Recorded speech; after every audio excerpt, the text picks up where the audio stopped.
Eu sou o Daniel e você está no canal Um Daniel Aí. Outro dia eu fui levar minha companheira ao IML. Ela estava fazendo uma formação por causa do cargo novo dela, né? E em um dos dias ela precisava ir até lá.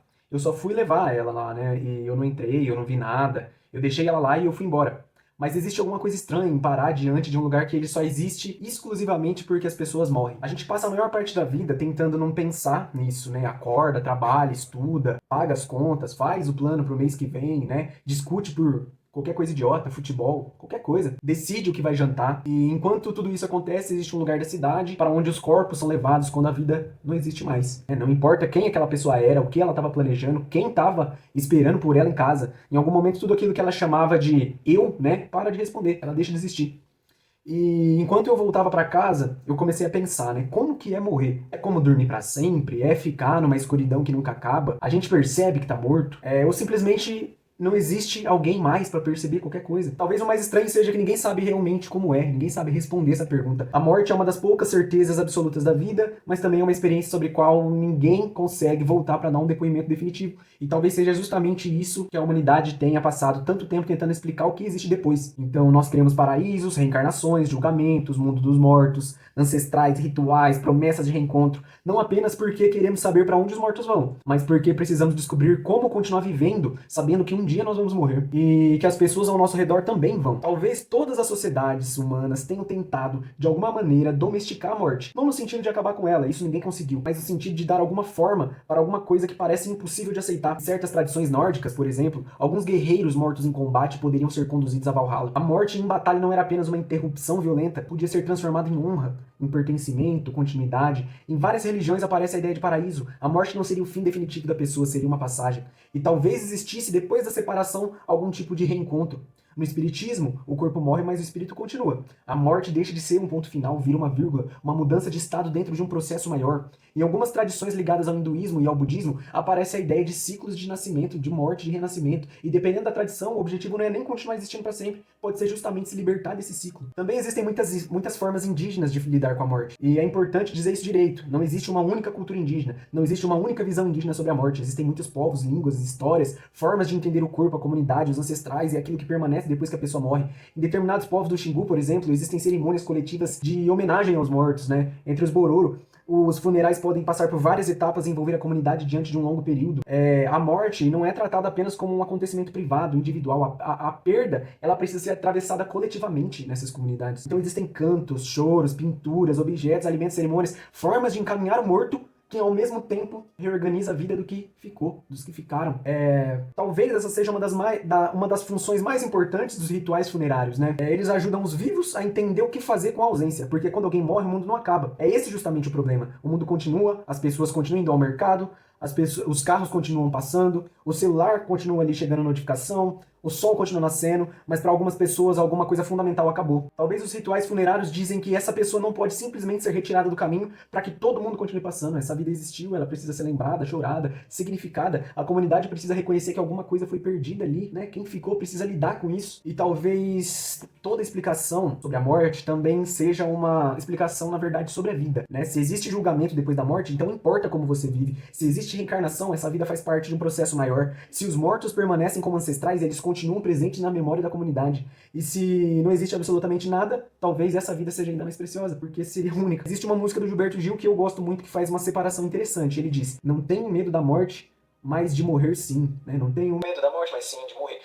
Porque a morte e o ato de morrer não são exatamente a mesma coisa. A morte é depois. Talvez já não exista alguém para sentir alguma coisa, mas morrer ainda acontece durante a vida. Ainda existe um corpo, talvez exista consciência, dor, medo, a percepção de que alguma coisa está acabando. Talvez o medo não seja exatamente de estar morto, mas talvez do caminho de chegar até lá, de sofrer, de perceber que está indo embora, de pensar naquilo que ficou para trás, que ficou incompleto, das pessoas que não foi possível se despedir, na vida que ainda parecia ter alguma coisa para oferecer. Outra coisa que colaborou também com essa minha reflexão foi o falecimento daquele advogado, né? O Bom Sujeito, jeito, aquele que fez o velório em vida uma festa. Como as pessoas conseguem lidar com a morte de forma tão diferente, né? E Epicuro também pensou nisso, né? De forma resumida, ele dizia que enquanto nós existimos, a morte ainda não chegou. E quando a morte chega, nós já não estamos aqui mais para experimentá-la. Então, nesse sentido, a morte talvez não seja como dormir para sempre, porque dormir ainda é uma experiência, né? Existe alguém dormindo num corpo, existe uma possibilidade de você sonhar, de você acordar, e quando a gente imagina a morte como uma escuridão eterna, ainda tá imaginando alguém preso naquela escuridão, né? Alguém esperando, alguém percebendo o tempo passar, mas se a consciência termina junto com o cérebro, não existiria mais um eu para experimentar esse vazio. Não seria uma eternidade de escuridão, não seria experiência nenhuma. É parecido com tentar lembrar dos bilhões de anos que aconteceram antes de você nascer. Você não ficou esperando, não ficou entediado esperando para nascer, não percebeu o tempo passar, você simplesmente não existia. E talvez a morte seja parecida com isso, ou talvez não seja, eu não sei e ninguém sabe. Mas, voltando do IML, especialmente a perda de alguém com quem você construiu uma vida. E quando perde uma pessoa assim, não perde apenas um indivíduo, você perde também uma rotina, você perde uma linguagem que vocês compartilham, você perde uma memória, você perde uma testemunha de quem você foi, você perde quem você é pro outro. Então talvez existam versões nossas que só apareçam em determinadas relações, uma forma de falar, de rir, de demonstrar carinho, de reclamar, uma versão de nós mesmos que só existe quando aquela pessoa tá por perto. E se essa pessoa desaparece, também desaparece alguém que conhecia aquela versão. E isso é perder muito. Quando você perde essa parte de você, quem você é pro outro. E a gente também não perde apenas o passado, a gente perde uma parte do futuro. As viagens que não aconteceram, nem as conversas que não serão feitas. Ou então, os planos que nunca saíram do papel. Todas as versões do futuro que pareciam possíveis enquanto aquela pessoa ainda estava viva, se foram. Talvez isso torne o luto tão difícil. Você não precisa apenas aceitar que alguém se foi. Você precisa abandonar uma vida que na sua cabeça já estava acontecendo. O Freud usava a expressão trabalho do luto, né? Eu gosto dessa expressão porque ela demonstra que viver uma perda não é simplesmente ficar triste, né? Existe um trabalho acontecendo. A realidade precisa ensinar repetidas vezes que aquela pessoa não tá mais ali. Você acorda e lembra, pega o celular e lembra, entra na casa e lembra, escuta uma música e lembra, você encontra um objeto e lembra, né? Cada hábito da sua rotina lembra a ausência de novo. E aos poucos, quem precisa reconstruir um mundo no qual alguém fundamental não existe mais, não desaparece apenas uma pessoa que estava dentro do nosso mundo, é uma parte do próprio mundo desaba com essa pessoa. Aos poucos, quem fica precisa reconstruir um mundo no qual alguém fundamental não existe mais. Não desaparece apenas uma pessoa que estava dentro do nosso mundo, uma parte do nosso próprio mundo desaba com essa pessoa. Então talvez por isso que tantas pessoas digam, eu preferia morrer primeiro. Parece apenas uma demonstração de afeto. Inclusive eu já pensei isso, mas também pode esconder uma tentativa de escapar do luto. É quase como dizer, eu não quero atravessar sua ausência, então você atravessa a minha. Eu terceirizo o trauma, né? Não existe uma ordem justa pra isso. Quando duas pessoas permanecem juntas por tempo suficiente, uma delas provavelmente vai embora primeiro e a outra fica. As religiões podem oferecer uma esperança, as filosofias podem oferecer respostas, os rituais podem oferecer um caminho, a comunidade pode ajudar a carregar essa ausência. Mas nada elimina completamente o fato de que amar alguém também significa se tornar vulnerável à perda. Talvez o luto seja o amor tentando continuar depois que perdeu o lugar onde costumava chegar. Tem outra frase que eu gosto bastante que é: saudade é o azar de quem teve muita sorte. Eu morreria por essa pessoa.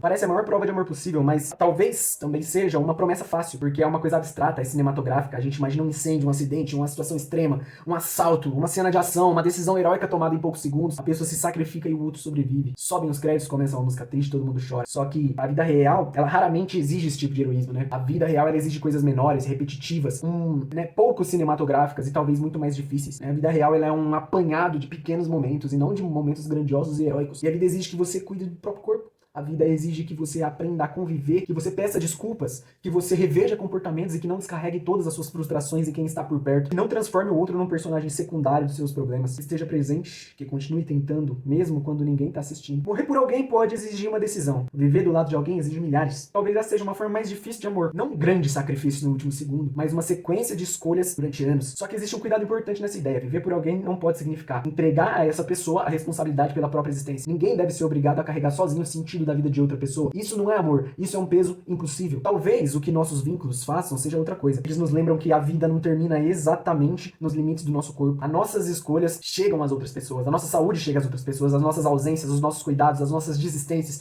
tudo isso atravessa quem vive conosco. E não é só seu companheiro, é sua mãe, seu pai, sua avó, quem compartilha a vida com você. E quando alguém escolhe dividir a vida com você, cuidar de si continua sendo uma responsabilidade sua. Mas deixa de ser uma questão exclusivamente individual, porque existe alguém que será afetado pela maneira com que você decide viver sobreviver. Talvez uma das maiores coisas que podemos oferecer às pessoas que nos amam sejam não nos abandonar, não tratar a própria vida como se fosse descartável, não esperar uma situação heróica para demonstrar que elas importam, mas também não transformar a vida numa obrigação interminável de trabalhar, produzir e resolver problemas, né? O Ailton Krenak escreveu um livro chamado A Vida Não É Útil, e essa frase importa porque nós aprendemos a tratar nossa existência como se ela precisasse justificar a si mesmo, como se viver fosse produzir, trabalhar, crescer, melhorar, acumular, entregar alguma coisa. Só que uma pessoa pode passar a vida inteira preparando um futuro melhor e nunca chegar a viver o presente, pode trabalhar para oferecer segurança e deixar de oferecer companheirismo, pode estudar para garantir amanhã e transformar o hoje numa sala de espera, pode conquistar aquilo que considerava necessário e perceber que não estava presente enquanto a própria vida acontecia. Então escolher viver não é apenas correr atrás, é também parar, conversar sem objetivo, é caminhar sem destino, fazer uma comida, ouvir música, encontrar os amigos, dividir o silêncio com alguém, perceber uma terça-feira comum,